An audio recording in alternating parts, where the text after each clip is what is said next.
will now be recorded.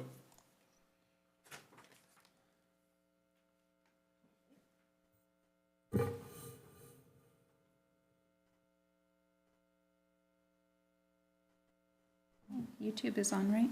Yes. It's recording. Yep. We're ready. Call to order this meeting of the Planning Commission for April 12th. Will everyone please join me for a flag salute? Pledge Allegiance to the flag of the United States of America and to the republic for which it stands, one nation, under God, indivisible, with liberty and justice for all. And can we have a roll call, please? Commissioners Castellanos, Here. Engel, Here. Sarkozy, Here. Vice Chair Stroman, Here. Chair Willis. Here. If you have a cell phone or a pager or some device that could go off during the meeting, please put it on silent or vibrate. Do we have anybody off-site zooming into the meeting? I don't think so. No, we're all here. Okay. We'll move to the consent calendar, and the first item is the minutes from the meeting of February 15th. Are there any questions or corrections, or is there a motion? Chair, I'll make a motion to approve the meeting minutes from the Planning Commission meeting of February 15th, 2022. Okay, thank you. Is there a second? Scroll. I'll second. Thank you. All those in favor, say aye. Aye. Any opposed? Motion carried. The second item is an application for site and architecture variance at 1750 McHenry Avenue. Can we have a staff report, please? Thank you, Chair. First on our list tonight, the proposed project would develop the vacant lot at the northeast corner of Roosevelt and McHenry Avenue. This used to be two separate parcels with non-conforming residential dwellings. The city purchased the lots, demolished the structures, and once the McHenry Avenue widening project was complete, the city merged and sold the commercial lot, which is owned by the current applicant today. The applicant is proposing to develop the lot with a 4,800 square foot commercial building, put in a parking lot, landscaping, and the utility and street frontage improvements. The current property owners, both the lot that we're speaking about tonight, as well as the lot to the north on the corner, and a city alley runs east-west between these two lots. Aside from a main sewer line that's located in the alley serves no purpose for the city now or in the future. Public Works and Engineering, with the consensus of the City Council, agreed that a portion of the alley adjacent to this project would be abandoned and the property distributed to the adjacent property owner, on the condition that a public utility easement be recorded so the city will maintain access to that sewer. The property owner will record a joint access agreement so that both lots will be able to use one entrance exit for accessing both commercial sites. The abandoned alley will serve as the driveway serving both lots. And the purpose for this was because it's a very short block. There's only two parcels between Roosevelt and First Street. Having two driveways next to the two streets and the stoplight, it just was going to be too chaotic for safe traffic.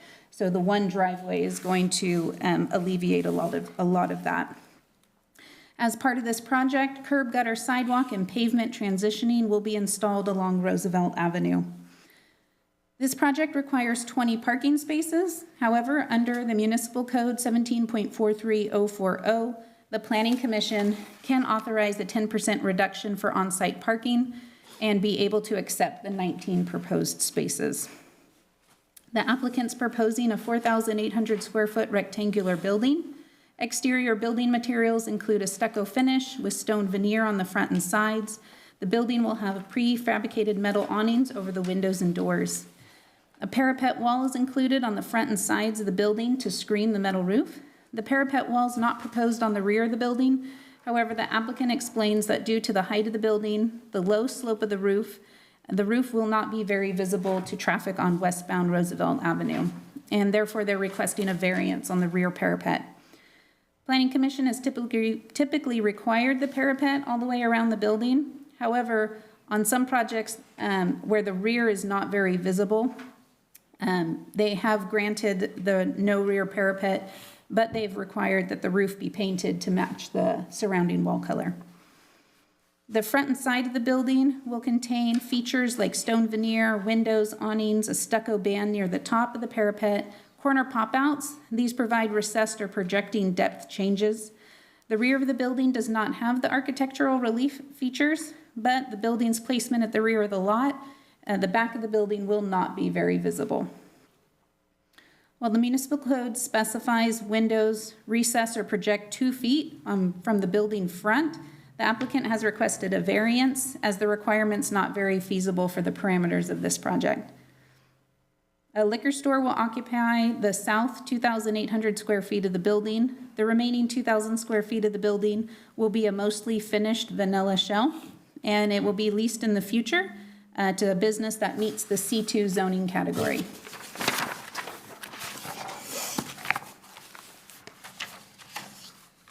This property will be served by city water and sewer. Storm drainage will be handled on site. Preliminary landscape details were included. A complete landscape plan conforming to MWELA will need to be submitted for permitting. The applicant has applied for a variance in regards to landscaping. In the C2 zone, properties are required to have 10% of the lot be landscaped, and this lot is calculating out at 7%. A variance is also required for the landscape buffer between McHenry Avenue and the parking lot. It's supposed to be a 10-foot landscape buffer, and they've proposed it at 5, so those are included in the variance. The development of the project requires site and architecture as well as variance approval from the Planning Commission. In the list below are the findings required to approve the application for site and architecture. Items like the use as an allowed use, which they're proposing a liquor store on one side and then an unknown business on the other. The liquor store is retail sales and sales of alcoholic beverages, which are both permitted in the zone. They don't need a conditional use permit. Those are both acceptable. And when a business applies for a business license for the vanilla shell, they'll need to fit the C2 zoning category like retail sales, personal services, office use. Other businesses are allowed. They may require a conditional use permit, in which case that business would come before you before locating there. The site plan's consistent with the provisions of this chapter, as well as the general plan and other policies adopted by the city. With the exception of the items being requested in the variance and the one-space parking reduction that Planning Commission is allowed to give, the site plan is consistent with the requirements of the zoning code and the general plan. And then the findings required go into building architecture and site design. The Escalon Engineering and Planning Departments and the Escalon Fire Department, they've all reviewed the site and find that it meets, with the conditions of approval, meets the findings required above and is consistent with the general plan. Variance. The applicant has applied for a variance as some aspects of the site plan do not meet the following sections of the municipal code. We've talked about most of these already when we haven't. The parking location, so in the municipal code, it only wants 20% of on-site parking to be in the front of the building. So it encourages majority of the parking to be on the side of the building or in the rear of the building. And the applicant is proposing all the on-site parking be located between the street and the building. And they do provide their reasoning for that as one of the exhibits. Landscaping requirements, we talked about C2 requires 10% and they're proposing 7. We talked about the 5-foot landscape buffer along McHenry Avenue and no landscape buffer along Roosevelt Avenue. And architectural relief features. The proposed windows do not project or recess 2 feet from the main building, and the rear of the building does not contain the parapet wall or arcade features. The following findings are required for a variance. Those are listed as A through D. Environmental. This project qualifies as an exemption under CEQA 15332 as a Class 32 infill development. It's allowed to be exempted because it's consistent with our general plan. It's within city limits on a site no larger than 5 acres, has no value for habitat for species, and the site can be served by all public utilities. Fiscal impact, this project will pay development impact fees at the time of construction, and it could be a potential source of sales tax revenue if retail sales go in there. Public outreach, a public notice of public hearing was sent to all occupants and property owners within 300 feet of the site on March 29th. At the time of the agenda publication, and as of today, city staff has not received any foot traffic, phone calls, emails. We've not received any questions or comments on the project. Public hearing notice was also appeared in the Escalon Times on March 30th. Planning Commission's decision tonight begins a 10 business day appeal period, which expires April 26th at 5 o'clock.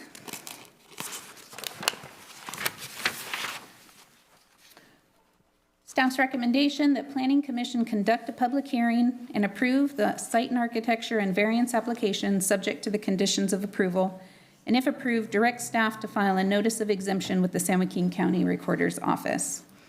And there's procedures, step 1 through 7. We'll go over some of the conditions. Specific conditions, approval of the applications would allow the development of the lot with a 4,800 square foot retail building, 19 space parking lot, landscaping, utility improvements. The variance would allow all the on-site parking to be located between McHenry Avenue and the building, that it's okay that the minimum landscape lot coverage is 7%, that the 5-foot landscape buffer along McHenry Avenue is acceptable, and no landscape buffer along Roosevelt Avenue, that the windows do not project or recess 2 feet from the main building, and not require a parapet on the rear wall of the building. These are some conditions from outside agencies: South San Joaquin Irrigation District, Habitat, Environmental Health Department, Building Department, Engineering. When we get into the standard conditions, if you have any questions about the conditions, feel free to bring them up. And that concludes the staff report. If you have any questions, staff is here. There's also a member of the project, the applicant is in the audience as well. Thank you. Before we open the public hearing, do any of the commissioners have questions of staff? Commissioner Castellanos? Picking on me first, huh? I was Yeah, told to. I do. So the first question is just a general question for somebody that's been on the commission quite some time. Once upon a time, when a new development would come in, it would be posted on the site what was being developed. Why is we're not doing that anymore? So it's not staff's understanding in the past. We don't have any evidence that that was ever in the municipal code, and so we don't know how it was removed or if it was really there. So it hasn't been done since we've been here. So council has made recommendations to move forward with adding that signage in there. So that's actually going to be coming to Planning Commission for review at next month's meeting. And then once that's reviewed at Planning Commission level, it will go back to council as an ordinance amendment, and then we'll amend the ordinance, and then from there on, the types of projects. And they've basically kind of set it out how they want it to look, and then we're going to bring it to Planning Commission to make any further recommendation on it. But at that point, yes, new commercial, new residential, those type of projects would have a 4x8 notice sign posted. Okay. Then I have a question. One would be the site plan on E versus the letter, the back side of the letter by a Michael Brinkman F., the back side. What is the site plan, the large one, looks different than the one that was presented to Mr. Brinkman. Right, yeah, so the original, this one on F was the original plan that was submitted that gets sent out to the different agencies to comment on through the process. We had back and forth with the applicant as far as updates through comments that agencies have. They updated their plan and then submitted the most recent revision for the Planning Commission meeting, which is the one That's E. Okay. E is the most current. Okay, so I have a question where it's labeled alley. Is, it'd be on the On the north, front page. north end of the site, where it says alley. Is that that's not public access anymore?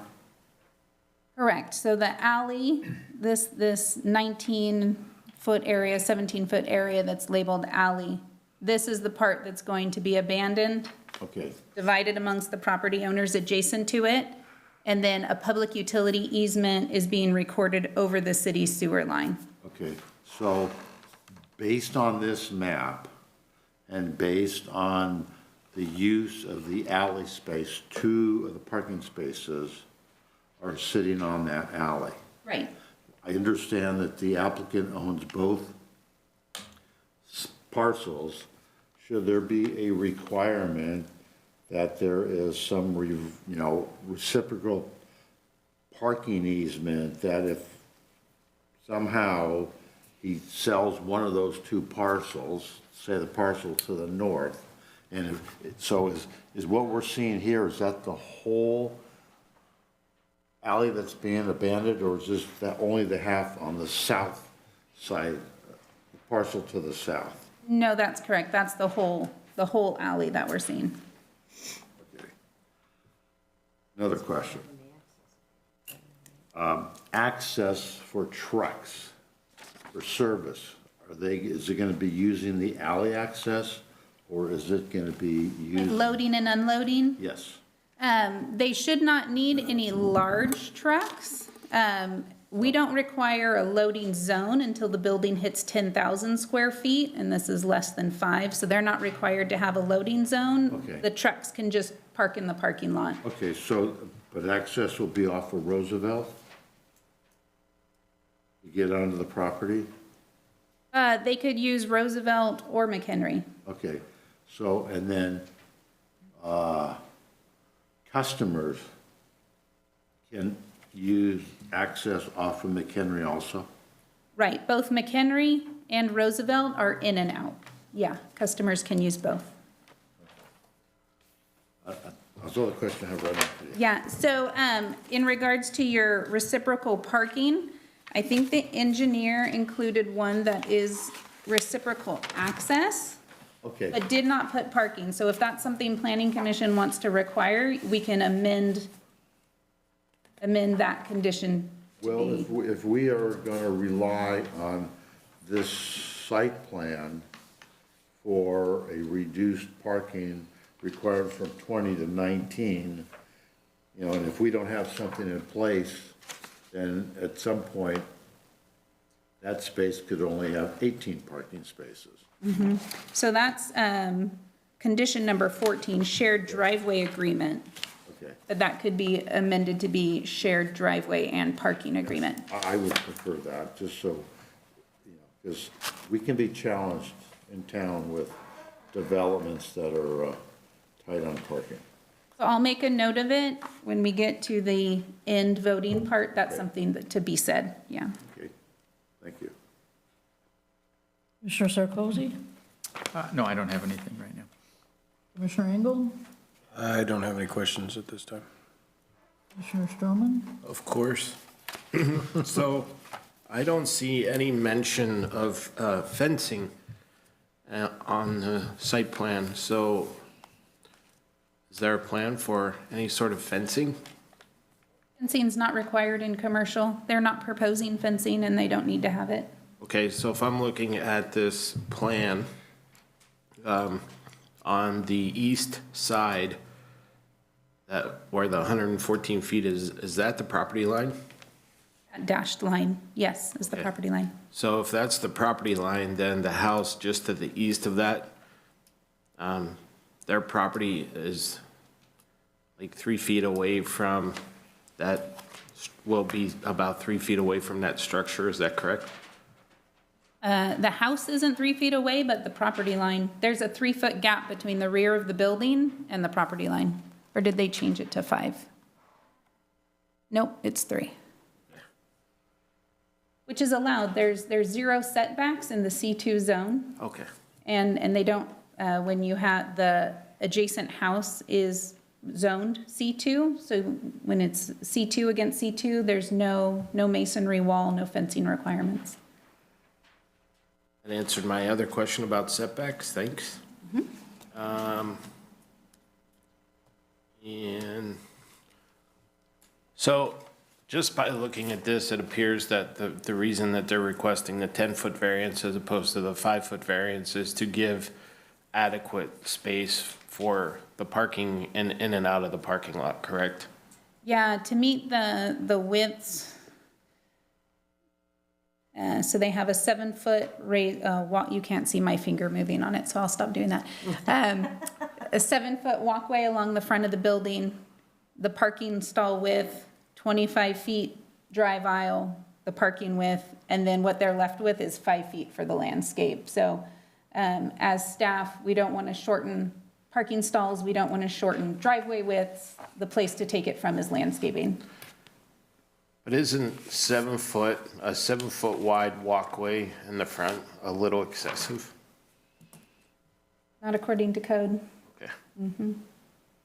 It seems like a really wide sidewalk at the front.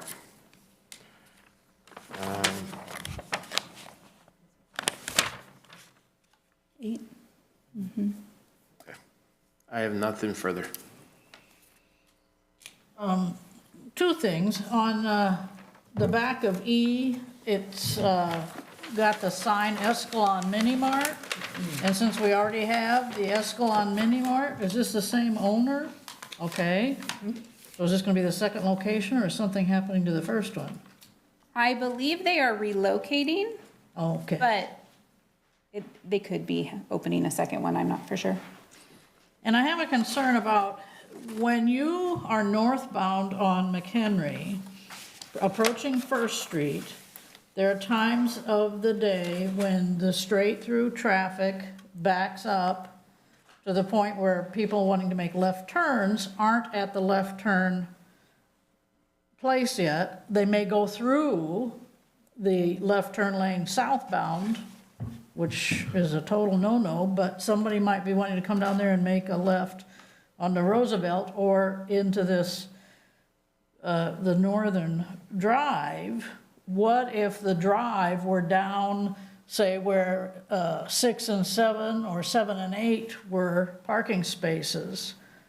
Would that, has that been examined? Yeah, no, our city engineer definitely evaluated driveway placement. When you come down 6 or, you get too close to Roosevelt, it's too short of a distance for people coming out either way. And so the alley location was the best option. Can that be made exit only, rather than people coming in off of McHenry? Like a right in, right out only? Yes. Does nobody else have a concern about? Our engineer was not concerned about that. Is it something that planning commission can condition? Certainly. I see what you're saying, Barb. It's gonna happen, but the same thing happens down there in front of the Dollar. Dollar Tree, that's what scares me. You're going north and you want to scoot left to turn left onto Olray, and somebody's already scooted over in front of you to turn left at the Dollar Tree. And I don't know why we haven't had more collisions at that point, but I'm just, it's just a concern at this point. Okay, anything else from the commission? I'll open up the public hearing. At this point, anybody in the audience who wants to step up to the podium and address this issue, please give your name and address and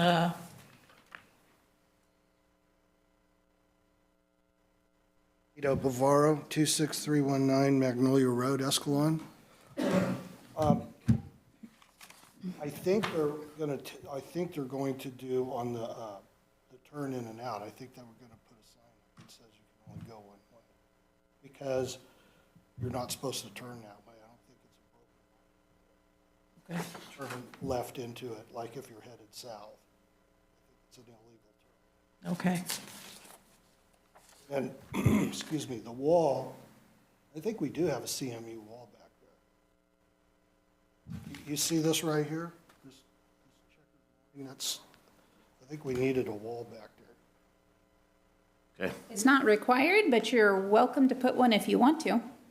Because it's either gonna be stucco, steel studs and stucco, or it's going to be that CMU wall, but I think he wanted it for security.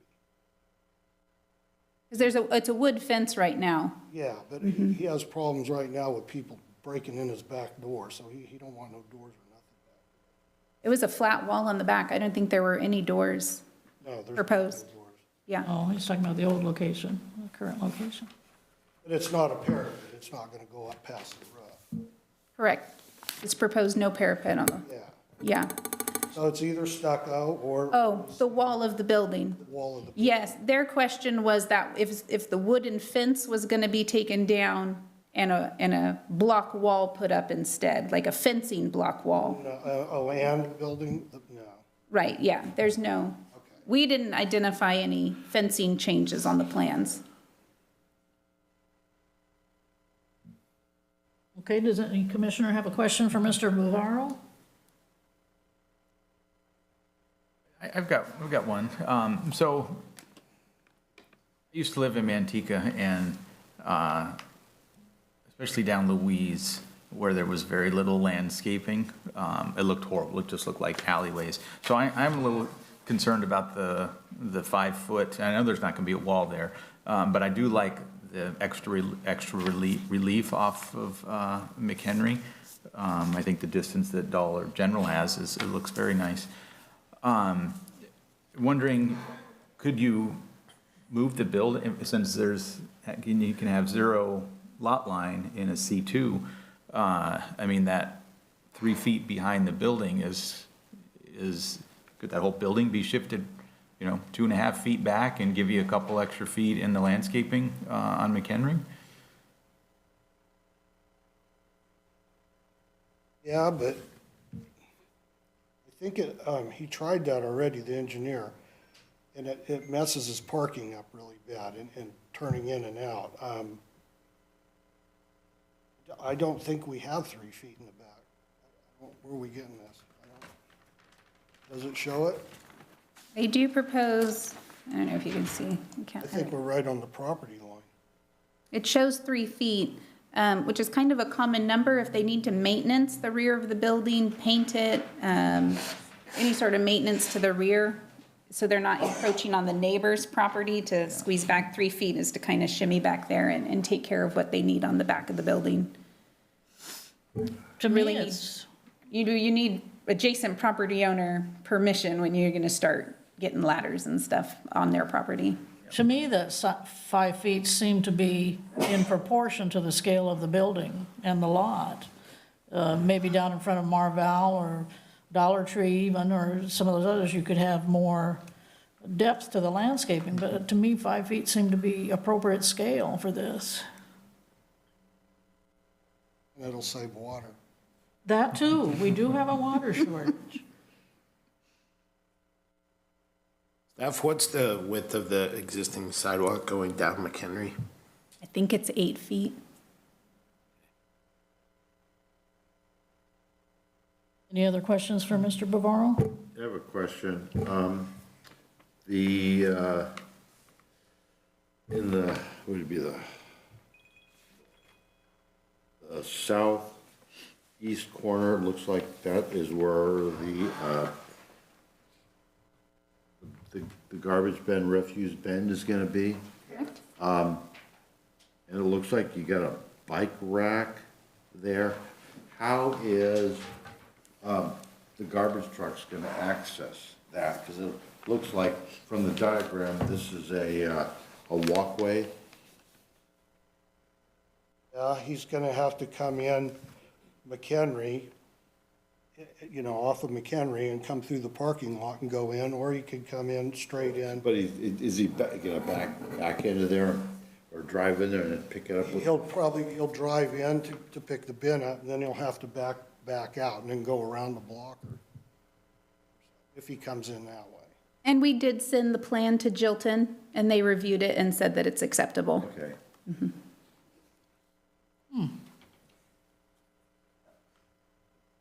I don't have any other questions. Anything else? Anything else from Mr. Bavaro? No? All right, thank you. Is there anyone else who'd like to address this project? Just step up to the podium, give your name and address.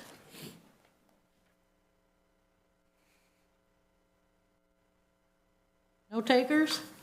All right, I'll close the public hearing and bring it back to the commission for further discussion. Okay, so Mr. Bavaro pointed out that chances are there's a line on McHenry, so you can't come out and make a left, you can only make a right. So as long as the signage is in agreement with that seems helpful, although they still come out of Burger King going the wrong way, so we can Dollar Tree. Yeah, we can only do what we can do. Right. So how do you limit people from coming down McHenry trying to make a left into there? As you Throw know. up a spike strip, All right. I don't know.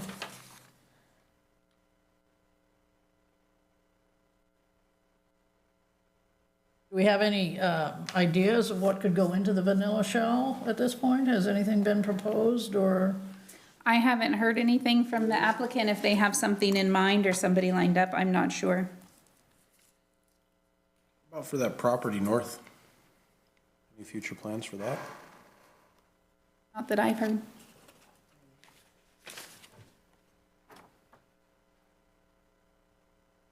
Okay, so our variances are the reduction in parking spaces, a reduction in the percentage of landscaping, a reduction in from 10 feet to 5 feet the landscape buffer.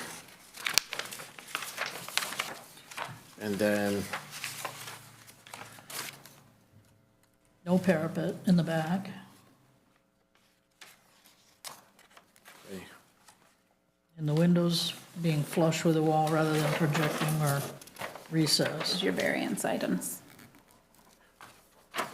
It seems like the customer base is going to be pedestrians, perhaps from the area, people who drive in for a quick stop and then drive quickly out. It doesn't seem like you need more than 19 spaces.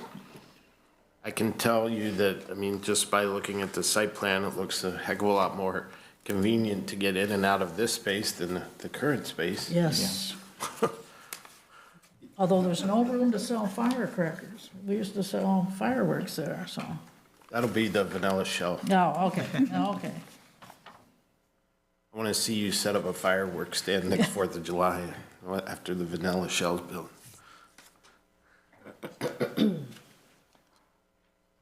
So is there a motion or?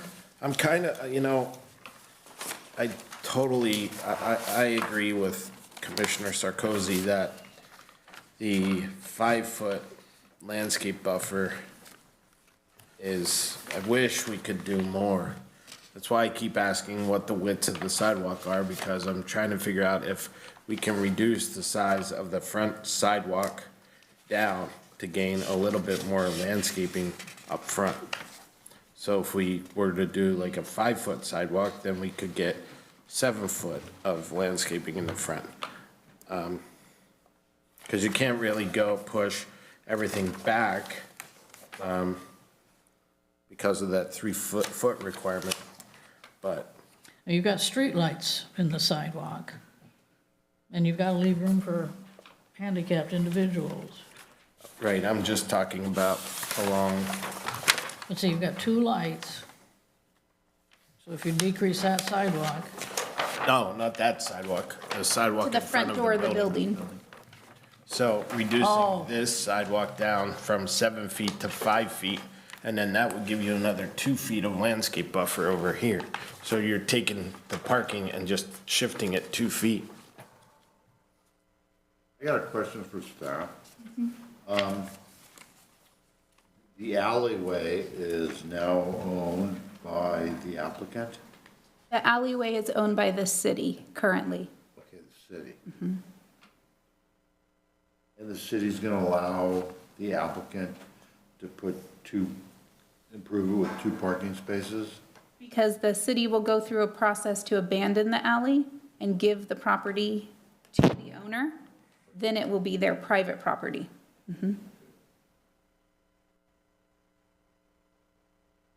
So the applicant would have some more land to the northeast of their site to expand their building site, to make it longer, which would accommodate the sidewalks on Henry. Are you thinking encroach further into the alley? Well, if at some point the applicant's gonna own that site, Commissioner Castellanos, I don't think that you can move that up because of this easement for the sewer. You can't have the structure over the sanitary sewer easement. Yeah, right now they're proposing a 1'7" offset from the easement. They can't go any farther north. Oh. Yeah, okay, got it. but I see what you're saying. Okay, so strike that. We won't let them go over that easement. You know, I mean, I'm looking at that, you know, at the far end of First Street, they're improving that. You know, that's looking nice. At the far end of Roosevelt, they're improving that part of that road. You know, and McHenry is one of the gateway roads into this community. You know, I'm concerned, like Mr. Sarkozy is, you know, we don't want to have, you know, building and asphalt and, you know, a couple little bushes on one of our gateway streets. I'm trying to figure out a win-win. I like the idea that this site is a whole lot better than Emo's site. You know, but I don't know how we could do that. So for Commissioner Stroman's comment on the concrete walk along the frontage of the property, I'm not sure what widths are for building code. You might know that better than I. The municipal code wanted 8-foot walk along the front, but you have leeway as planning commissioners to allow them a smaller walk along the front if you wanted to allocate that to the landscaping, but you wouldn't be able to go against smaller than building code. Right. When you drive out of the Marval Shopping Center, I'm pretty sure they've got the 10-foot landscaping strip, and you have to be careful because sometimes the bushes are tall and you can't see. So I was leaning towards the 5-foot to make sure you kept small bushes, and visibility would always be good. It's the trees and the sidewalk. That makes the problem of getting out of Marvell. Well, and then when you come out behind the strip to the north, Yeah. you know, where, was that BEM or whatever it is, again, you've got some impediment to your vision. So I wanted to make sure there was less of an impediment. So would my fellow commissioners consider an additional condition of approval to reduce the width of the sidewalk in front of the building to meet whatever the current requirement is for CBC, and then shift the parking stalls to the right to take up that gap, thus causing the increase in the landscaping buffer on the west side of the property? What if the building code is the same as the municipal code? Then it can't be done. That's why I'm saying, because we don't know what that figure is, that would be tied to, and if it turns out that 7 foot is the required of the building code, then it just stays the same and we can live with it, but at least it ties it. We could say that we've done our due diligence to try to get the maximum landscaping along McHenry as we possibly can. And if it's 7 feet, it's 7 feet, but I don't know. I'm looking at it, and I'm looking at the landscape legend. I took a second to just Google the image of the dwarf myrtle and then also the hedge maple. I don't say that I agree with gaining that 2 feet. I don't think that it's going to make a visible difference from a street view or for us to drive down that road every day as we look in. I don't think we're going to be able to distinguish the 2 feet. And stealing the 2 feet from the walkway, I think impedes people being able to walk in. If we consider ADA and we want to consider a 60-inch circle right in front of that door, that's going to impede anybody wanting to try and walk in that wheelchair trying to come out at the same time if we reduce that to 5 feet. And I don't think that it's an ADA requirement, it's just a consideration that that extra space there is needed for pedestrian traffic. And the proposal there for the dwarf myrtle and the hedge maple and the proposed spacing, I don't think it'll be visible or noticeable for anybody. We would be asking them to revise their plan, and I don't see a whole lot of benefit. Well, and in addition to that, what do you call the yellow area, the bumpy? Truncated domes. Truncated domes. Where they are in front of the no parking, if you decrease that sidewalk, that means that takes up a bigger percentage. It's not easy to walk on. If you've got two people going side by side and you're scrunching, making the cement parts less while the truncated domes stay the same. Well, that kind of brings up a third point. Staff, are we allowed to comment regarding architecture? Yes. I'm concerned about having one single 3 foot wide opening going into the liquor store. The doorway? Yes, I think that we should look at a wider opening, especially if kids from the school come down here or go in. I mean, having one 3 foot opening going in and out of the space seems a little tight to me. I was thinking more of a double door.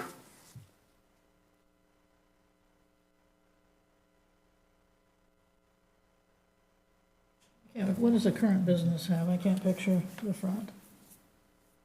Don't recall. I don't know either. Because in that same example that Commissioner Engel noted, somebody passing or somebody walking in and out, right now, it's creating a bottleneck because somebody walking out can't walk in at the same time. Whereas if you have a double door, even if it's a double door 5 feet wide, you can still open them up and pass each other. Right now, it's just one-way traffic, either in or out, in or out. So those are my comments. Well, if we're looking at the structure, the vacant site, shouldn't there be 2 doors for fire safety? I only see one opening. That'll be looked at when they go to plan review for building code. If building code requires a secondary exit, they'll be forced to put that in. So would they be addressed also with Sean's concern? Double doors? With the doors on the entrance for the liquor store? If double doors are a requirement of the building code, then the plan checkers would catch that. I don't know that I've ever heard that double doors is a building code requirement. It's probably tied to occupancy. Again, just an idea.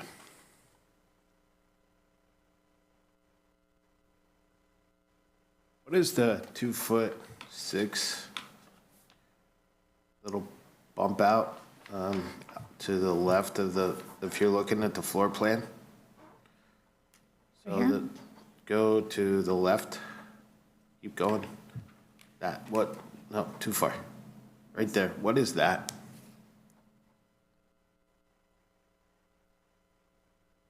I don't know. It's like it's maybe the You know what break that area is? between the glass. This keyboard-looking thing? Oh, because there's one up here Column. too. He says it's a column. Okay. Makes sense, right there, right there. Maybe it's this piece right here on the frontage between the windows. Looks like it's,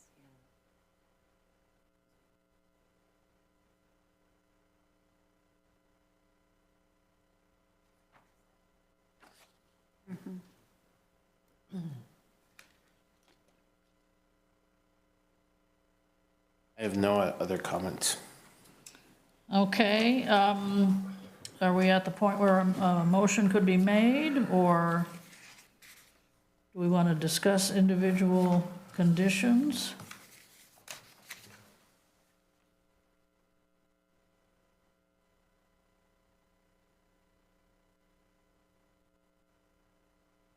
Are we all in agreement of not putting a parapet on the east side?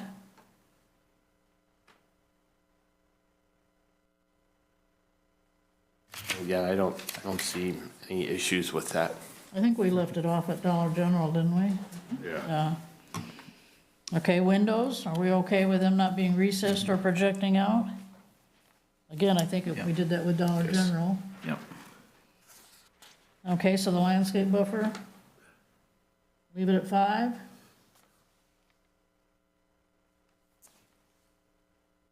We certainly don't want to cause the applicant more work. I mean, we don't want to cause anything. We just want to try to make sure it looks nice, that's all. And it's, do we know what the landscape buffer is right now for Dollar General? Pretty significant. It's probably 10. There's a lot of mulch there. Other direction.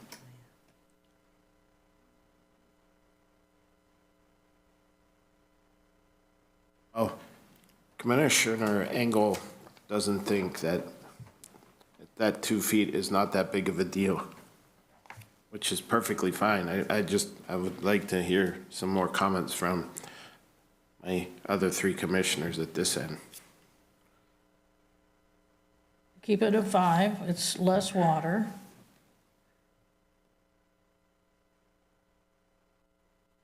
Five seems to be on a scale with the building.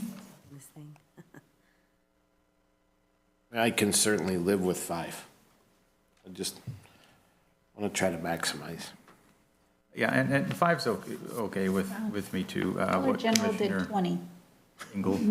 What's that? Dollar General did 20. They did a 20-foot landscape in the front. That's a little much. Yeah, that's not what it looks like on Google Images. I think Commissioner Engel's point about just gaining landscape at the cost of reducing the sidewalk, that was, his point is well taken.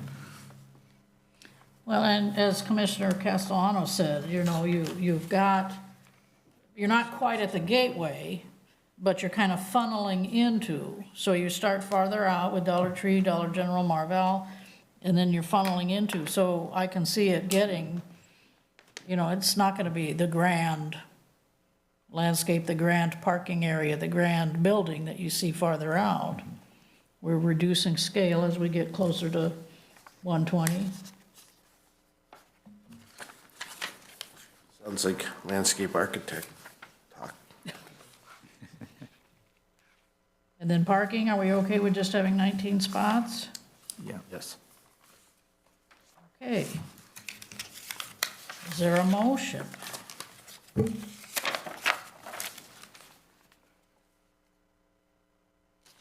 Chair, I'll make a motion to, let's see, to approve the site architecture as described in Escalon Municipal Code 17.54.040,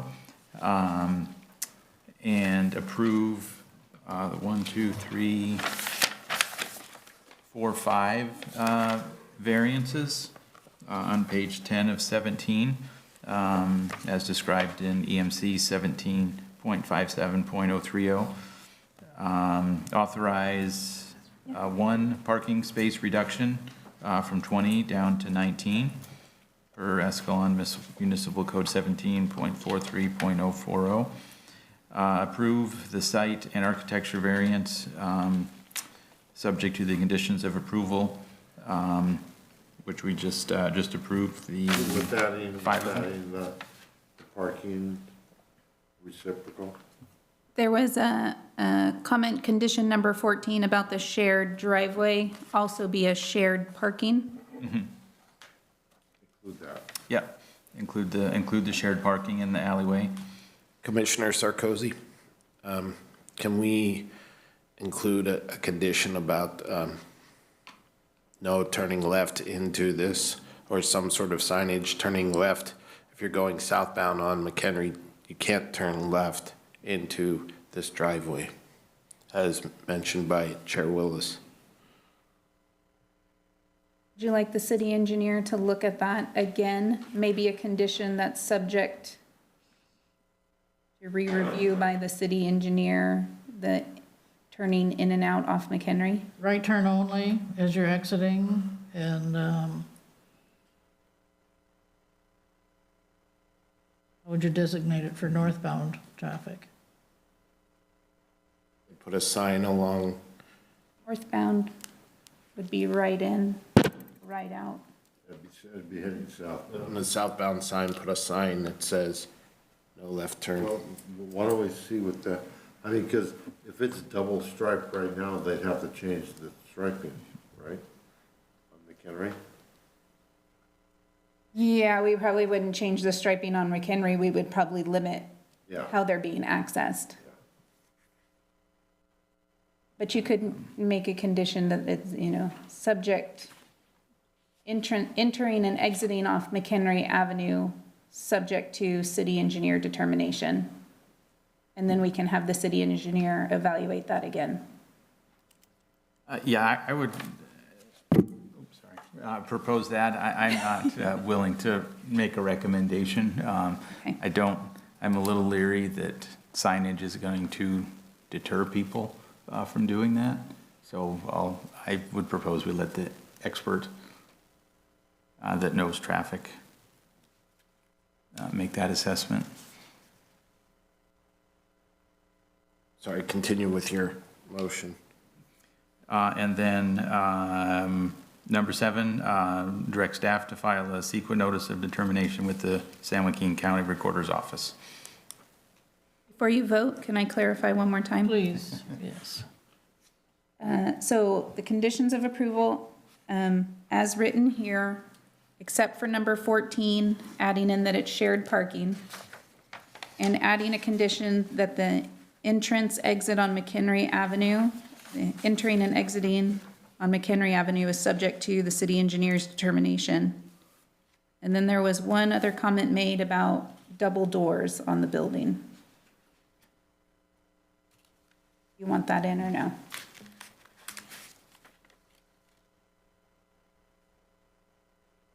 Sounds like no one else likes that idea, so We'll scratch it. just let it die. Okay. Okay, we have a motion on the floor. Is there a second? I'll second it. Thank you. All those in favor, say aye. Aye. Any opposed? Okay, the motion carries. Thank you. Thank you. Good to go if you want. Thank you for coming. When do you, Mr. Bavaro, when do you think you're gonna start construction? We gotta go through all the engineering, gotta go through, it's gonna be the end of the year. Good luck. Thank you. Thank you. Okay, next on the agenda, application 22-761, conditional use permit. Let me get back to my front page.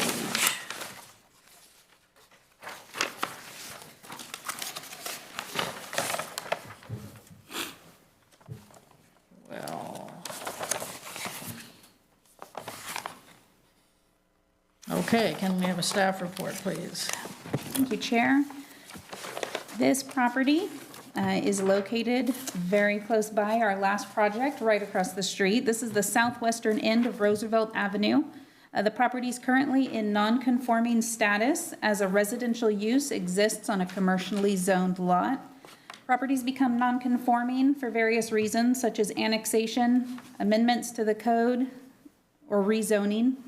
The house is 942 square feet and was built in 1945. This is prior to city incorporation in 1957, and city records from this far back are not clear whether the property was zoned commercial when it was incorporated, whether it was residential and later rezoned. So we're not sure at what point the dwelling became non-conforming. A 366 square foot garage existed on the property. In 2020, as permitted under state law, the applicant converted the existing garage into an accessory dwelling unit. A conditional use permit is required on this project because the applicant is proposing to expand the non-conforming residential use on a commercially zoned property. The applicant's seeking approval to construct a 456 square foot bedroom bathroom addition to the main dwelling and a 142 square foot covered patio in the rear of the building. As proposed in the plan set, which can be seen in Exhibit D, the home addition and patio meet zoning requirements for lot coverage and setback. When evaluating conditional use permit requests to expand non-conforming uses, the Planning Commission must weigh if the project would cause a hindrance to any future commercial development in the area.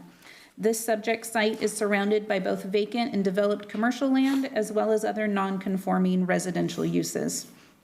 There are a majority of non-conforming residential uses along Roosevelt Avenue, as well as 6 vacant or developed commercial uses along the road. The frontage of the property contains a sidewalk the owner rehabilitated in 2019. However, curb, gutter, transition pavement does not exist. Municipal Code Chapter 12.04 states that the existence of unimproved curbs, gutters, sidewalks, and streets adjoining dwellings and buildings within the city is found and declared to be prejudicial to the public health, safety, welfare of the inhabitants of the city. Chapter of the code also requires that curb, gutter, sidewalks be installed at the construction of a building or dwelling. As the dwelling is proposed to be expanded under a conditional use permit, a condition has been included to complete the frontage improvements. Because of the discretionary nature of the approval, the commission may impose reasonable conditions as it finds necessary to meet the interest of the title. To approve the conditional use permit, the following findings in the municipal code are required. Then it lists the findings for conditional use permits. Public outreach, a notice of public hearing was mailed to every property owner and occupant within 300 feet on March 29th. Staff has not received any inquiries, comments, concerns as a result of sending that out. The public hearing notice also appeared in the Escalon Times on March 30th. Planning Commission's decision tonight begins a 10 business day appeal period, which expires 5 p.m. April 26th. Recommendation, Planning Commission conduct a public hearing, consider the conditional use permit application and conditions of approval, and if approved, direct staff to file a notice of exemption with the San Joaquin County Recorder's Office. Those are the procedures. Specific conditions, approval of this conditional use permit would allow the construction of the 456 square foot bedroom bathroom addition to the main dwelling and the 142 square foot covered patio in the rear. Engineering had the condition that the curb, gutter, sidewalk is existing, transition paving be installed along Roosevelt Avenue on the frontage of the project, and that those plans be drawn by a civil engineer. And then the rest are the standard conditions. If you have any questions, staff is available. Otherwise, the applicants are in the audience if you have questions for them. Okay, thank you. Any questions of staff on this project? Commissioner Castellanos? Commissioner Sarkozy? Commissioner Engel? Commissioner Stroman? I will save my comments until we hear from the applicant. Okay, in that case, I'll open up the public hearing. If you'd like to step up to the podium and address this issue, just give your name and address and your thoughts. Hi, my name is Jaime Garcia. We live in 1319 Roosevelt Avenue. And basically, can you go down, please, a little bit? Up. Up. Right there. Actually, about the engineering, like 2 years ago, I did the sidewalk by myself, right? I did all the costs and everything, because Roosevelt Avenue is like the oldest street in Escalon. I mean, the ugliest one. So we tried to make it look nice, but now we see that we have to do transition paving shall be installed along Roosevelt. I don't know. I don't understand that, like how, like outside the house, like some area, or how is this gonna be on? So the area that the engineer's talking about is to finish from the sidewalk to the street. Just a little. So not between the street, the sidewalk up to your house, it's going the other way, between the sidewalk and the street.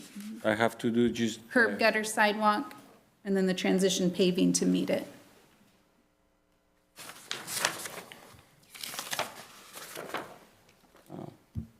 So basically, we're trying to do that because the house is too small.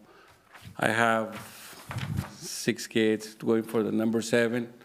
So, and you know how, like, everything's expensive right now. I'd rather spend on making addition to the house than go get a, like, $3,000 mortgage payment, you know? So, but now I'm thinking about it, about across the street, how it's gonna be. Now I think we're not gonna stay there any longer. It's gonna be too much. I have so many kids that like to play outside. Now it's gonna be more traffic, you know. With the new building, I didn't know. I didn't read that thing. So, but if that would be nice if you guys can help us just to approve it. At least, yeah, we need the space. The house is too small. It's 2 bedrooms only, 1 bathroom. We all inside the house, crazy, getting. So you want to go for it even though that business wants, Well, honestly, I would like to do it because I already have that in my plans if it's possible. But eventually now, like after today, now my brain is half a year now. I'm thinking about moving forward, doing something else eventually because it's going to be, because usually, well, I work in Manteca. So every time I come to my house in Roosevelt, like probably 50% of the time when I'm trying to make my turn, there's already a car right in front of me because they pull over before they get into the intersection. They like to go in the middle way before. Like to make, I want to make, exactly. They want to make a left on First. I want to make a left on Roosevelt. And always a car right in front of me. Like, not always, but most of the time, there's cars right. So now it's going to be harder, I think, it's for us, you know? I mean, and especially because the drive was going to be right in front of our house. It's going to be more in and out there and with the kids, so I don't know how it's going to work. you can always go down First to Center to Roosevelt, and then come back. I mean, at least you have that option. By the time that I come, it's when the traffic hits and the light, it's a lot of cars. Like, I think it's a little faster just going that way. But we already did my plans. He's helping me, Javier Garcia. Already did the plans and, you know, so I kind of like, I didn't know this was going to happen, but I mean, now I just want to get it done if it's possible. If it's not, I mean, that's okay too. I mean, I don't know, you know. But I don't like that. I have to pay more to do this stuff. But I mean, if you have to, I have to. You know, because the whole street is bad. I mean, we don't have anything there. It's just. You could be a trendsetter. What was that? You could start the. Oh, I start. Oh, me. It'll be nice on the Already first started. block. Yeah. Already started. Go Yeah. see my sidewalk. I Yeah. did it nice. You know. Because it was busted. It was so broken in pieces. You know. As a total aside, is that why the tree's gone? Were the tree roots disturbing? Okay, Well, no, it's just, no, it's because it was old. okay. It's old. I mean, well, now it's new, but, But not, oh, right there? No, it was, no, but it wasn't broken because that. Because I cleaned everything. It wasn't, no roots. It was just old. Maybe people from driving in and out or something, you know. Okay, do we have any questions for Mr. Garcia? I just want to know how you got convinced to do such a giant walk-in closet. I think that was probably for her, right? Honestly, like I said, now, since today, now everything changed. Like, I didn't know, like, I didn't read it. As I have so many kids, I have to work double, right? So I don't pay attention to some certain stuff. Like, I just emailed Diana back yesterday, I believe, or even today, I don't remember. This morning. I was doing other things, meetings and stuff at work. I have so many people in there myself that I have to take care of. It's just crazy. And that closet part, I don't know why, but I like big closets. Our closet is too narrow. We always fight for space, and I'm like, we should have a big one. But now, like I said, it's just, everything changed. I don't know. I don't think we're gonna stay there for too long anymore. We love there, but because, neighbors. Now it's gonna be too much traffic, and especially if we don't have anything in front of us, like a fence or anything. It's just open area. And how everything is going right now, everywhere, stealing people, stuff like that, but. Well, I just want to make sure, if he's going to put money into redoing this, but he doesn't intend to stay, I don't want to waste anybody's time, I don't want to waste anybody's money.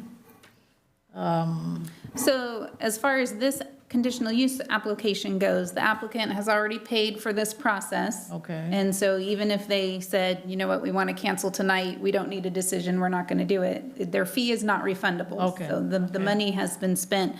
If the planning commission chooses to approve this application tonight, the applicant has 2 years to exercise it. So you could choose to move forward with the construction, or, you have 2 years to decide. After the 2 years, it expires. So then you can't construct after that, but you would have 2 years to decide, do you want to construct or do you want to find something else? We don't know how it's gonna be if he's not that way. I think, we can, because we love to be here, I love Escalon. We've been here for so long, and I love Escalon. It might be not as crazy as I think. I have to see it. Like she says, it's gonna take 2 years. I think it's,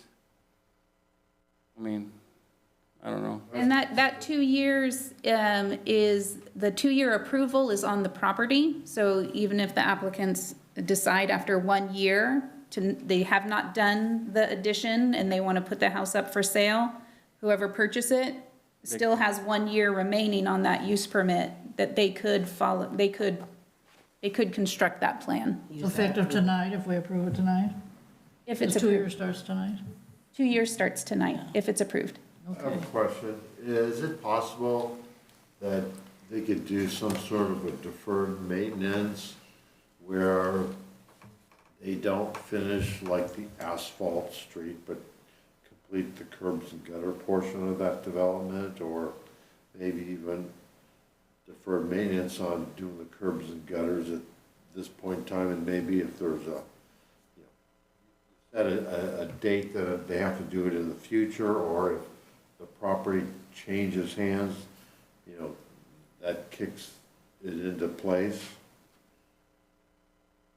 I'm just Have thoughts on that? I'm just kind of throwing some ideas out. He's Yeah, already spent that's the money. all- He's already spent the money on improving the sidewalks, which is great, And, and in the middle of the block, with garage development, that looks great. So hopefully at some point, they'll all join together. Yeah, you could set it as a deferred, however you would want to. You could also remove the requirement if you all are in agreement with that.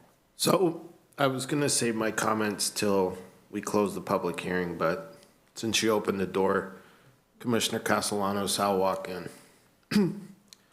And I have the same comments about this that I had regarding the pergola project across from City Council, or I'm sorry, from the high school. And that is, we have an applicant in front of us who is trying to improve his family home.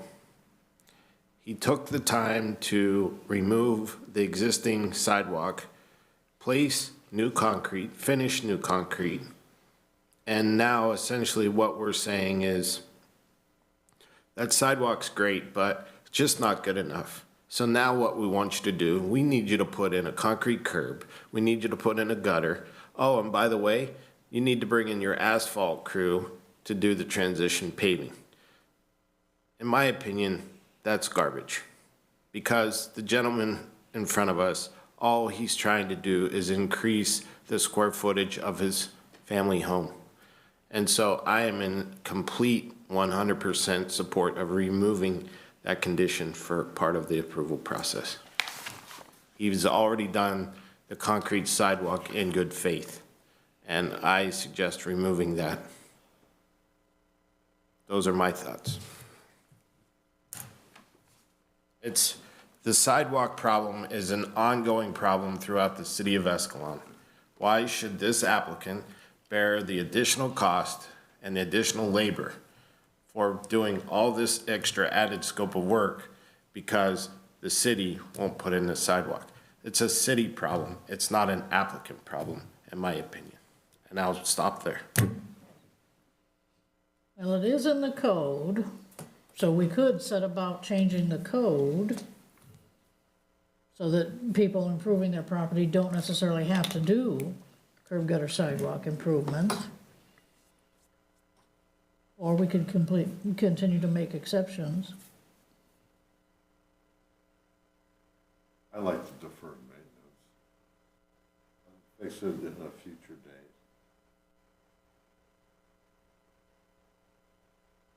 My question, I certainly agree that this is a little bit too much to ask. I'm assuming the sidewalk that's already there would not need to be re-engineered, so are we just talking Just curb curb and and gutter gutter. at this point? Not redoing the sidewalk And No, paving. And the asphalt. and the asphalt, yeah. But then I think, it could be a long time until the middle section of Roosevelt is upgraded with curb gutter and sidewalk, and then I think of, what does that do with any drainage coming down? You probably have all these different elevations as the water flows, and his would be, correct. It's hard though. I actually agree with Commissioner or Chair Willis to look at the code and see if this is something that we need to address on a larger scale.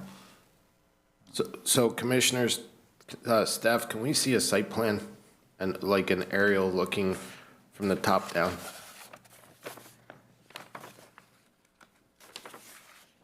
Okay, can you zoom in? So think about this, okay? Does it really make sense to have a beautiful curb gutter sidewalk with transition paving right underneath the word avenue, but we have nothing to the left under the Zavelt and everything to the right? So you're gonna have a beautiful curb gutter and sidewalk if that stays as a condition for approval. For what? Nothing. It would serve, I mean, yeah, long-term, yeah, sure, it would be great.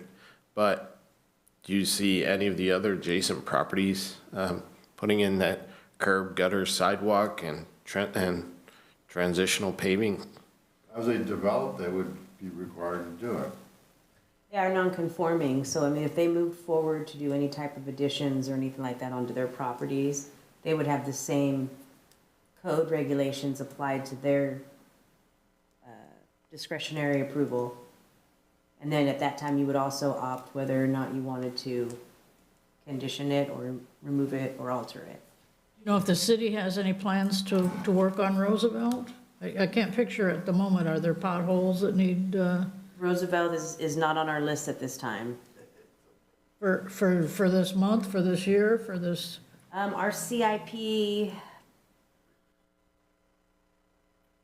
believe it, I'd have to check with Justin on anything further. It wasn't in this year's budget. It's not proposed for next year's budget, and so at minimum, it would be at least 2 years out. Not to say it couldn't be proposed in future budgets. I mean, it's really up to the monies available to do so, and either instruction from council to, prioritize that street. We do have a running, like, pavement management index that we go on, but Roosevelt is identified as a complete reconstruction, which is the most expensive street replacement.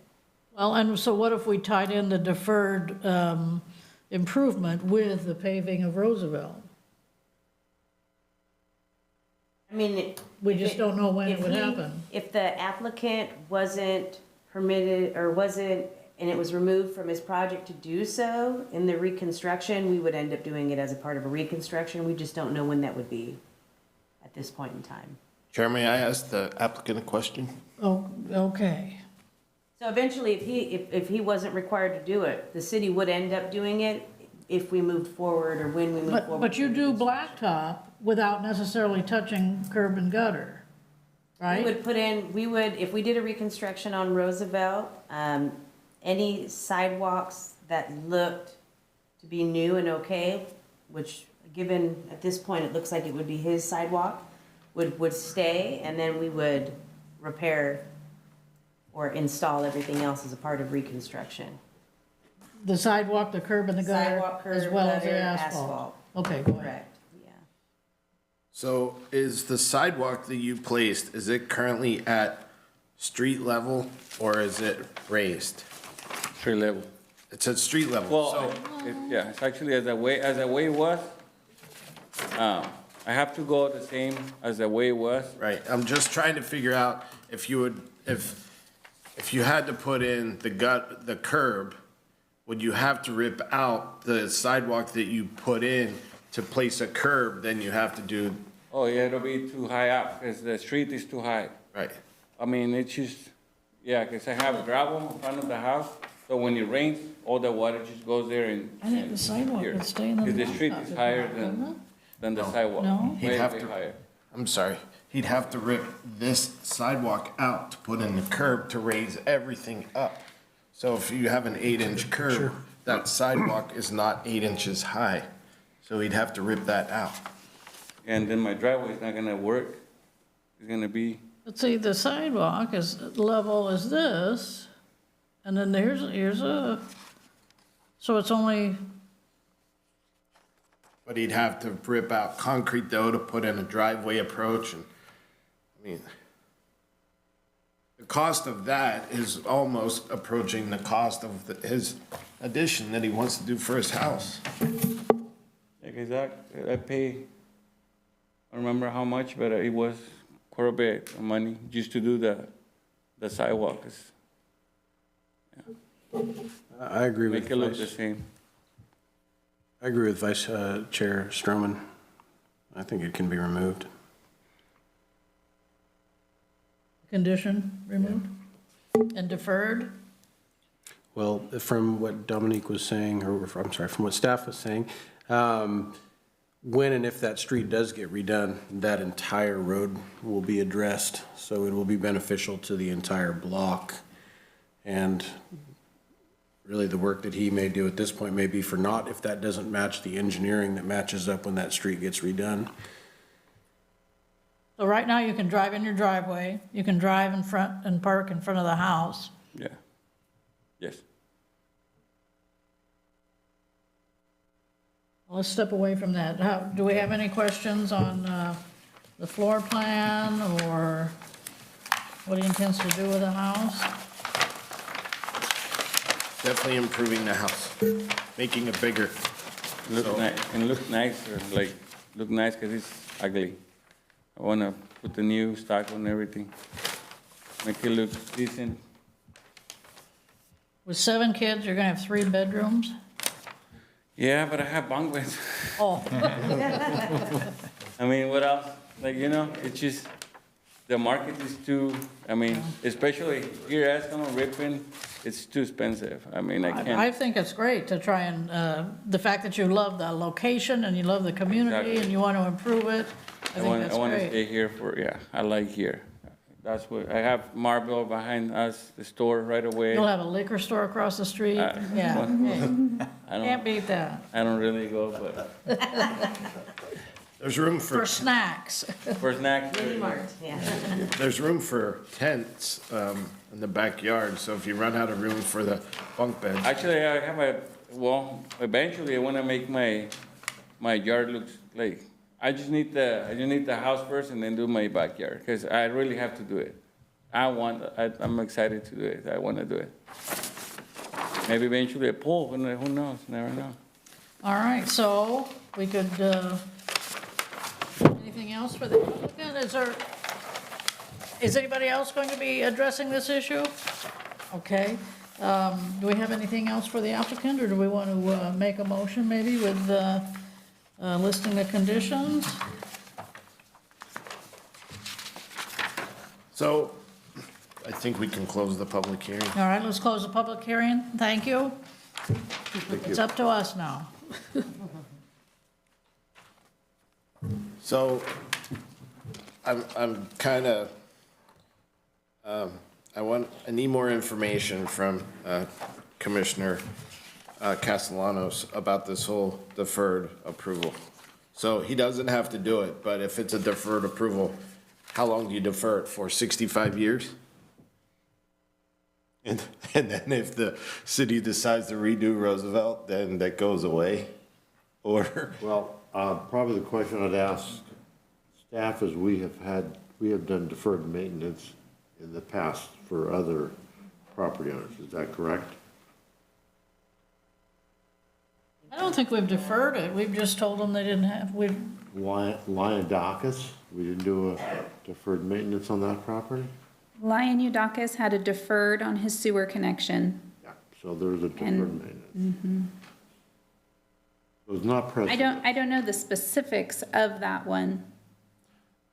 I mean, candidly, guys and folks, I'm still like, if it's a commercial development, that's one thing. Putting in a sidewalk is just part of doing a little commercial development. But forcing a sidewalk, curb, gutter, and transitional paving on a homeowner. This property is Make a zoned motion. commercial.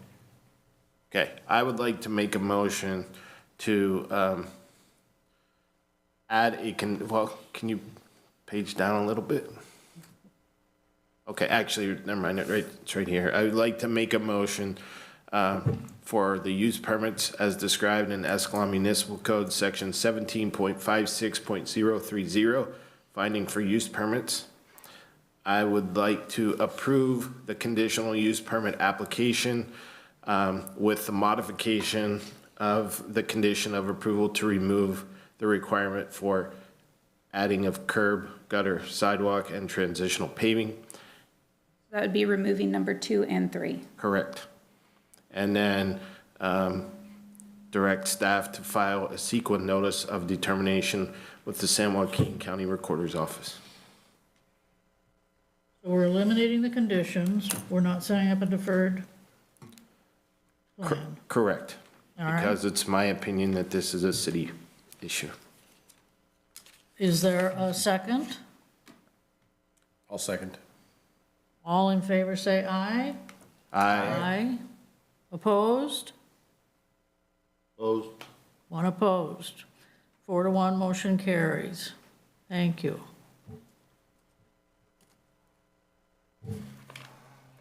Thank you. Thanks. Thank you. Yes. Good. You like it, let me know. You see how it's gonna look, okay?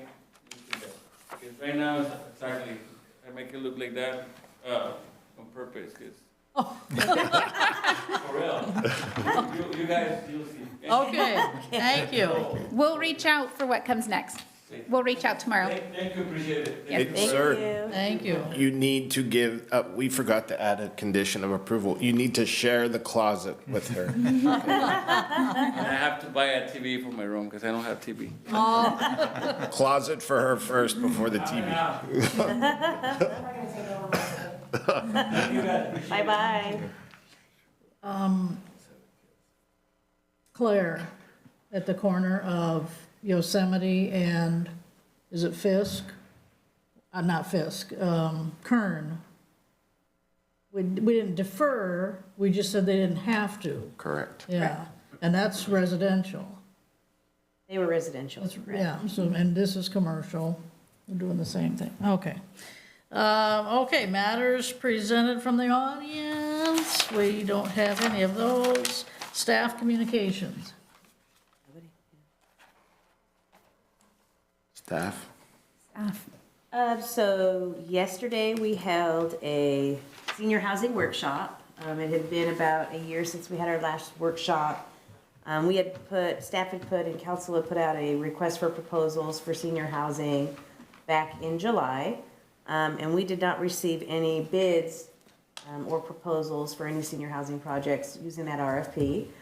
So it was suggested that we bring that RFP back, dust it off, make some modifications to it to make it more flexible or appealing to any future developers. And so we talked about that last night, made some modifications, and we'll be bringing that back to council for review on Monday night at our next meeting on the 18th. And hopefully getting the blessing to put that back out and see if we can find somebody wanting to build a senior housing project in town. So that's where we're at with that.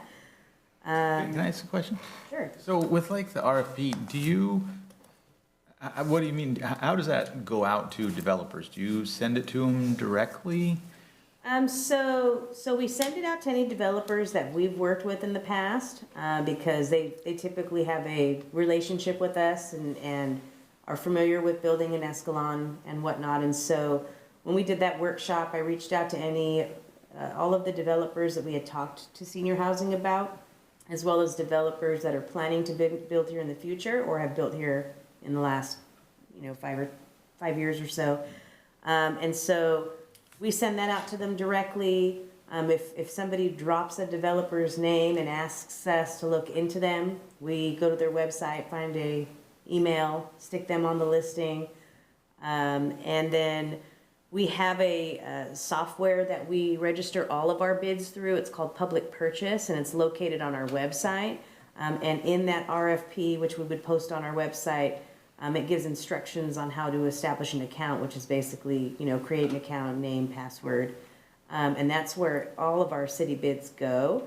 And so there's got to be thousands of companies that are registered in that. It's very common for public agencies to use that software. And they're basically notified of any project that we post, and then that gives them the ability to access all the information and make a determination, download everything, make a determination of whether or not it's something that they want to propose on. And so when we had added that into the software at that time, I believe we were 2 weeks into it back in July of 2021, and we had over 200 companies look at the RFP, because it'll document how many people looked, who opened it, who downloaded the documents. So everybody was looking at it, just nobody had submitted for it. And I think that there was a lot of ambiguity with what could be proposed, maybe some information that was unclear, but it was strange to us as well that nobody was calling and asking us to clear that up, which is surprising. Usually you put a bid out on a project, and if somebody has a question, you'll get emails or phone calls asking, and then we put out an addendum to clarify that issue or make it more clear if we see there's an issue. We didn't have anything like that. So I don't know if maybe the timing was off too back then, I'm not sure. So hopefully putting this out there, will generate some interest, and we can try to work from there. So. Do you know if it went to, is it, who was it? Was it Wentworth that was looking at the RV storage down there? I think he was a local Ripon I think he's done some developments there. Do you know if he was included in that? It's just, He was not included the first time, but I could definitely include him on the second one, this one, now that you brought him up. We've talked to him in the past. He hasn't made any mention about doing any housing projects. It sounds like he's more commercial oriented. That doesn't mean we can't include him, or that he doesn't know people. Yeah, and so there are a lot of people, or real estate people out there that are also real estate developers. And so we tend to hold on to them too when we find out that they're, a broker or an agent, and we also construct projects. And so we have a few of those that we've put on the list as well. Have you reached out to a company out of Stockton called Visionary Home Builders?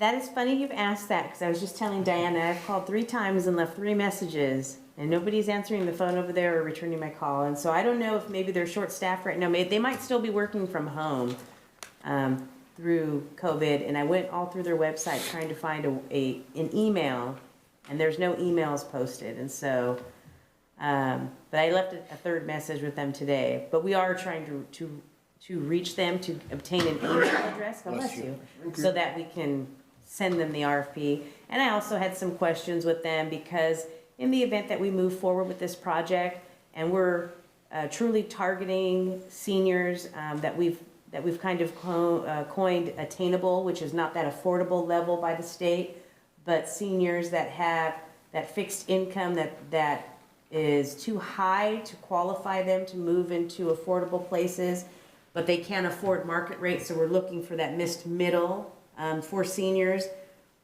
If we're truly trying to find housing for that portion of seniors, we would need to do some type of deed restriction to the property.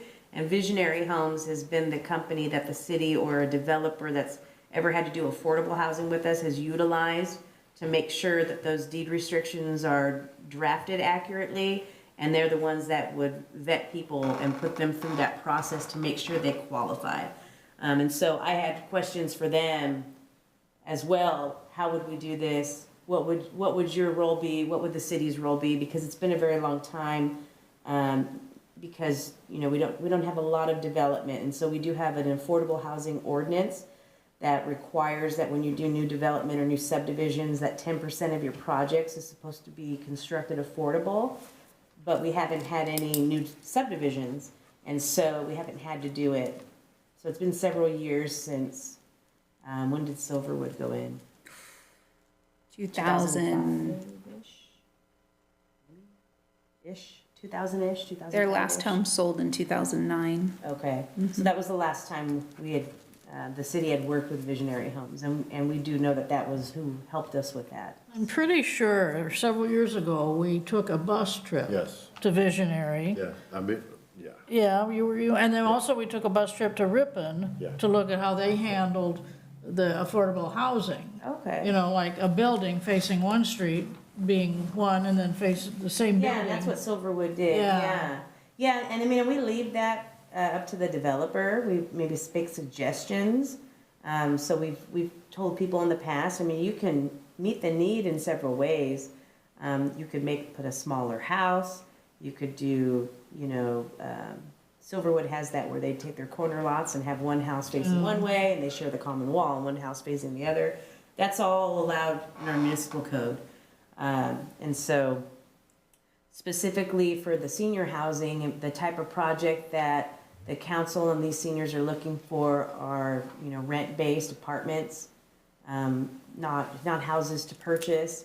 And so it makes it a little more, I'm not going to say it's more difficult, but it's not selling off a house. They're all going to be on one building. And so I had several questions I was going to ask as we get closer to that. There are a lot of questions coming up, and we want to be prepared and have that information to be able to know ahead in advance what needs to be done. So, Anything else from We are going to have our May 10th meeting. May 10th? Okay. Can you elaborate and say what we're going to talk about? Yeah, they've applied. So IERA is a wireless internet company, has locations in Escalon, so they've submitted for their wireless master plan. How do you spell AYERA. it? Okay. And then we'll also have the item from council regarding the billboard notice for new projects, as well as other amendments to the municipal code that are going to expand out how far of a notice needs to be mailed, like We currently. took such great pains to draft that. I can't believe it's not findable.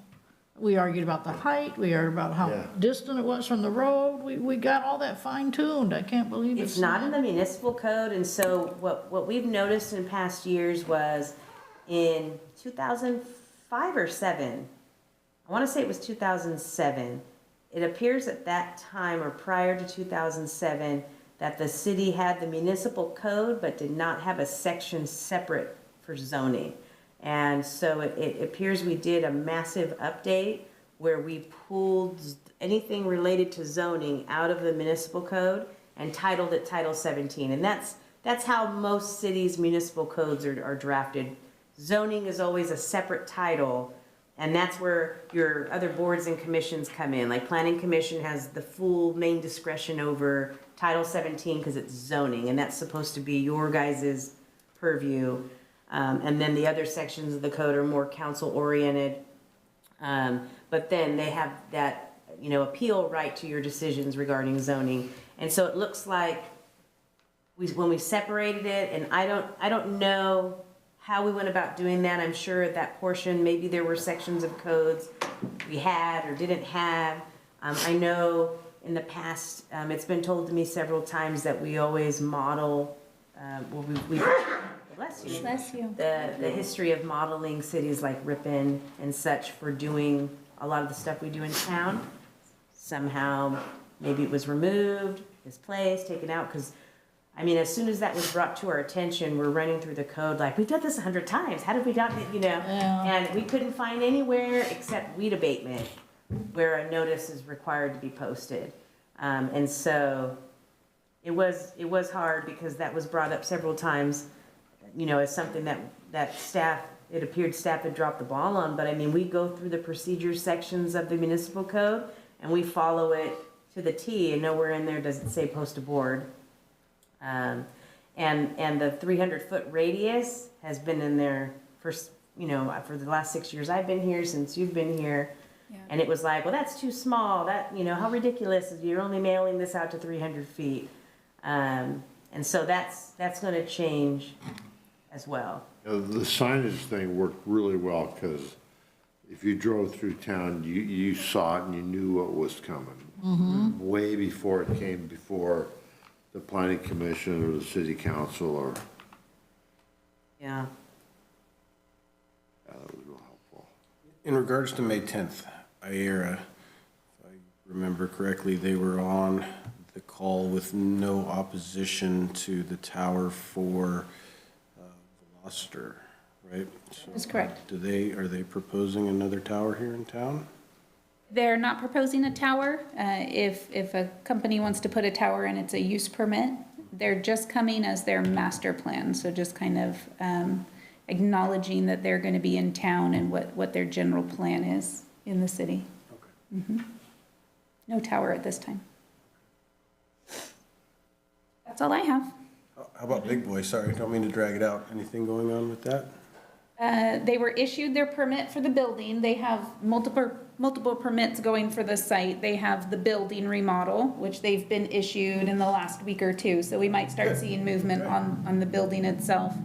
The fuel station, which they are still working through plan check on the fuel station. And then their site, parking lot, storm drainage. They're still working with Caltrans on that. We haven't seen the final plans back from Caltrans and them on the driveway. But the building has been issued. Okay. Anything else, Jeremy, for I'm good, thank you. commission communication? What about you? Of course.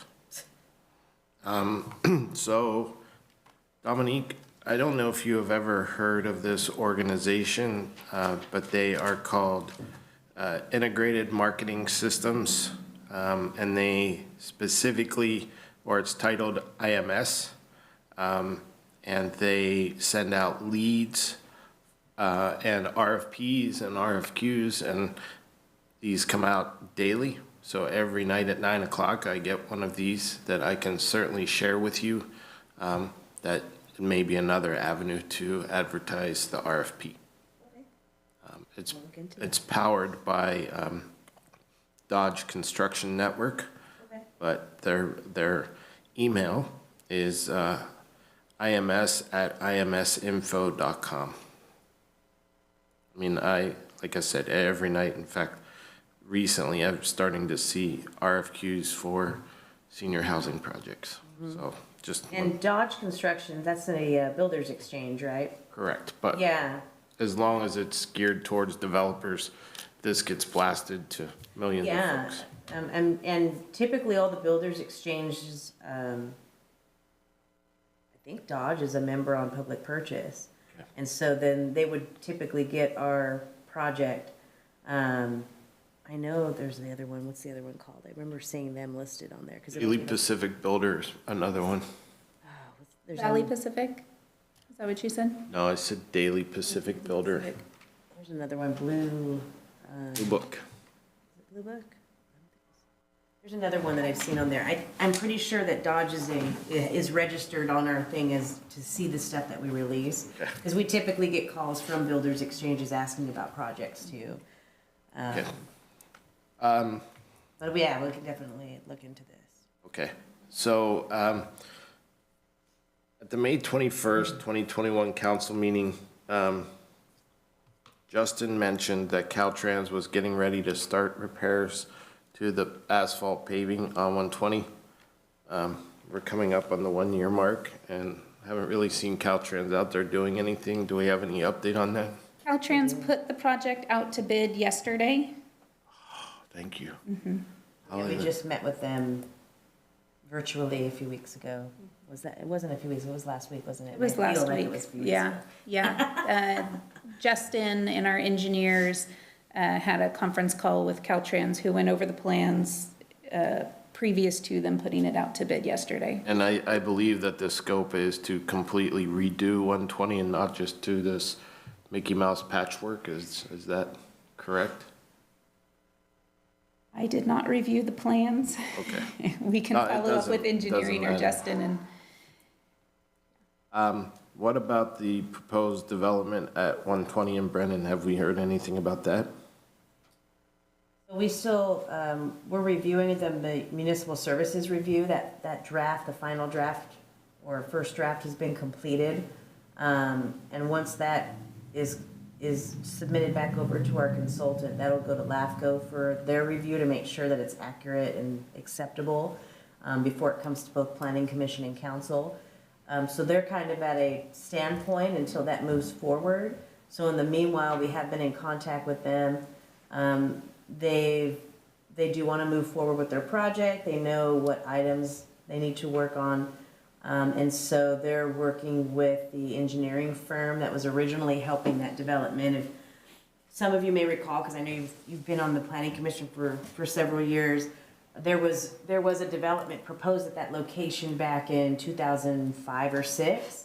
And it went pretty far before the city issued the moratorium on the sewer system. And so they were doing some back digging and trying to locate documents, environmental stuff, those type of things. And they've been successful at finding some items and are going to use that as their starting point and try to update them from there to help move things a little quicker.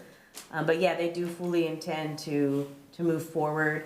They're just waiting for the city to get into a certain point before they actually move forward with, purchasing the land and stuff. And they'll be required to do a specific plan, which is a requirement in the code for acreage, 5 acres or more. So it'll go to both Planning Commission and Council. And then they also have to apply to LAFCO to annex. So it'll be a big process for them. I would like to request, it doesn't have to be the main meeting, but sometime in the near term, I would like to review at a planning commission meeting the requirements for the municipal code for sidewalk, curb and gutter development. so we can talk about it, because right now it just seems a little vague. And maybe we can work into a deferred maintenance agreement, as mentioned earlier, but right now it's a thorn in my side, and I just want to see if we can work together to try to get better resolution on it. Two more things, if that's okay. I just want to publicly acknowledge Dominique that she's no longer the interim city manager. She is the city manager, so congratulations. Thank you. So it's good to have you in that role, but that leads into the next question is, who is the development services manager? Are you having to play multiple hats? I'm sharing my hat with Diana because some days it feels like Diana's doing the role more than I am, because she's there more often for that department. But yeah, we are sharing it in the meanwhile. Okay. I'm still the sign off on everything, and so, but yeah, we have it out for recruitment right now, and we haven't received any. Oh. And a lot of cities are experiencing that right now with this market. Nobody really knows how to address it, but there's just, we're not the only city that's struggling to find staff. Oh, for what it's worth, I mean, we obviously can't talk about human resources issues, but I would highly recommend Diana Trejo to take the development services manager role, because the amount of effort that she puts together for these packets is commendable. And so I highly recommend her be considered for that position. As well. I have nothing further. Steve? No, other than, I heard rumors that the quilting company that used to be, was moving into Orlando's. No, they moved back home to Oakdale. Okay. Quilting company's not here The one that's in the old chiropractor office? Yeah, Are they not there anymore? I don't know. Last week, they moved back to, Oh, I had no Okay. idea. Thank you for sharing. Rumor I had, I heard, I thought, whoa. Where are you gonna quilt at? Yeah. He's in the quilting circle. I want to see some of your quilts. Founded. Yeah. Yeah, I mean, okay. Thanks for the good summaries as always, and just a reminder, the Love Escalon event is coming up April at the end of 30th. this month, and encourage people to sign up. Lots of openings still. as I understand it, the daughter had the quilt shop here in town, and the mother has the one in Oakdale. And she took the daughter back in, so now they're both in Oakdale. The mother's health is not real good. So, but there's more square footage, bigger classrooms. You can have more long arm machines. You know a lot about quilting. Yogurt, is there a yogurt shop coming in at, It's open, yeah. Did they open? Yeah, Yeah. I mean, I walked by yesterday and it looked open. Over by I didn't go in, I'm Devani's? trying to which resist. spot are they in? By Devani's? They are, oh, I was thinking of a different one then. Are you thinking over at the I was end of looking over by Plaza? Garden. That is a Marissa's Mexican bakery. Oh, okay. They had On that bakery goods and they had ice cream. They did so have that's ice why I cream. was thinking of them. There is a yogurt place in process of getting their business license, which will be in the Devani Shopping Center. I'm trying to think which place is empty there. The beauty shop. Oh, okay, I okay. thought Dominique passed it when she was on her way to karate lesson. And then the new restaurant downtown, I don't know what it's named, but the Butlers have a new restaurant. They're going through the permitting Okay, for improvements to do a cafe. okay, and I crossed off Orlando's, because we already got that. The corner of Third and 120, I've been asked what's going in there. 3rd and 120. The big 2-story or 3-story used to be a church. It's on the southwest corner. a car ran into it at 4 o'clock in the morning several years ago. It had to get fixed. We need some Somebody signage. didn't, We need somebody, some signage out there. well, it was, What's yeah. going in? What? I mean, is that Roxana Schott's old house on the corner that has Well, all it was these Carol fencing? Hill, I think it was Carol Hill's office. Right by DVS, right at the Oh, corner. the big dark Yeah. gray building? Yeah. Beauvais Environmental bought that. They're located in that building. Oh. Yeah, and so I think, I mean, we had the understanding that eventually maybe they'd move out of here and move in there. If they haven't moved out of here, they might just be using that. I know they have a few other jobs, but that's their building. They went ahead, renovated it, cleaned it Okay. up, and that's one of their offices now. And then I was just gonna ask Lear, is Lear, somebody being considered for senior housing or not? I mean, we could get it probably within 10 or 15 years, you know, if they start now. No, I'll put a big no. Silence speaks Just, volumes. and this isn't really pertinent to here, but my stepdaughter lives in Reno. They're having a lot of, mail carriers unable to deliver their mail because of dogs and gates being locked and things like that. So they're having to put in old-fashioned mailboxes, one per house, and they're meeting restrictions so many inches in from the sidewalk, and this cement has to be this deep underneath, and what, sounds like quite the retro, Yeah, you know. yeah. It's not security boxes, they're just, No, you know. just regular individual. mailboxes, Yeah, yeah. kind of surprised me, but. Anyway, okay. Anything else that anybody's thought of in the, So I could give you one more update that I Okay. think would be beneficial for planning commission. At the last council meeting, the council did approve updating our code enforcement forms. And so originally, before the city would receive any type of code enforcement complaint, you were not required to list your name and contact information. That has been approved by council to update where we will not accept anonymous complaints any longer. So if you're going to submit a code enforcement complaint, either online, via email, or fill out a form, you would be required to put your name, address, phone number down. However, that information is protected through state law, and so we are not allowed to share that information with anyone, so it does remain confidential, but you can no longer remain anonymous. And that being for staff to be able to either follow up on you, call and ask for any questions, and they did specify it that only Escalon residents and or business owners could file complaints. So, so that's an update moving forward, so we're updating the forms. We'll get the website updated, and for the most part, we don't receive a ton of anonymous complaints, but they're always confidential. And so the only way that cities are allowed to release that type of information is via a court order, which obviously goes through the courts. And it's my understanding that's not an easy task to do.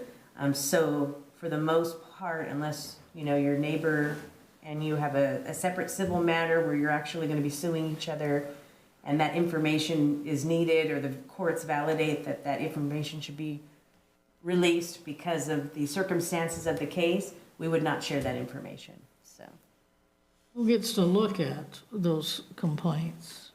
it's their staff. So when they come in, it's Diana or I usually, and then depending on what type of complaint it is, we typically forward the complaint. With the name and the, No, we Oh, typically okay, just forward take the that off. complaint. Okay. Yeah, unless it's interdepartmental, like her and I, obviously, we're aware of who the submitter of complaints are, working with each other on expedited, but when we transfer them to outside of departments, we typically don't give that information. well, that's reassuring. Unless it's absolutely necessary to address the issue. Madam But Chair. they're still required as staff to keep it confidential. Madam Chair, I have one other question. Okay, So the work that we put in last fall to amend the municipal code on carports was voted down by council. And by voting it down, then reverses back to the more restrictive complaint prior to the rewrite. So is that issue done? So at that council meeting, approving the new ordinance failed. And so because it failed, what's currently in the municipal code is what exists at this point in time. So what you guys had worked on before, prior to that, a year before, is what is currently in the municipal code. However, it has been frozen because after they made that vote, it was determined that they wanted to address that issue in a workshop. And so it was supposed to be brought back as a workshop item. And then Irwin Village project came, and I think that kind of took us into a different direction. And so I'm sure temporary structures will end up coming back up again as an item to move forward on. And in the event, because that was council direction, that we hold off on this item until they got everything situated with Irwin Village and things that were going on there.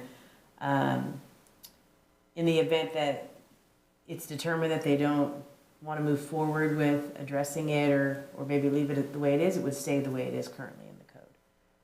So. Thank you. Okay, anything else? Ready to call it a night? Meeting adjourned. Thank you, everybody.